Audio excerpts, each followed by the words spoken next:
গানটি নিয়ে সোশ্যাল হ্যান্ডেলে অনেকেই মমতা বন্দ্যোপাধ্যায় ট্রোল করছেন। কেউ কেউ তো বলেই ফেলছেন নিজের বিদায় ঘণ্টার শব্দটা যেন আগেই টের পেয়েছিলেন মমতা, তাই তো বেশ মন ভার করেই গানটি গেয়েছেন বাংলার দিদি।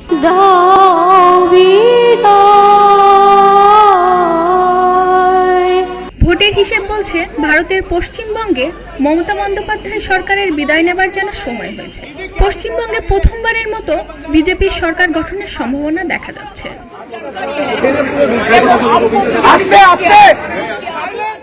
এই বিধানসভা নির্বাচনে এখন পর্যন্ত বিজেপি এগিয়ে 182 আসনে, অন্যদিকে মমতার ক্ষমতাসীন দল তৃণমূল 117 আসনে।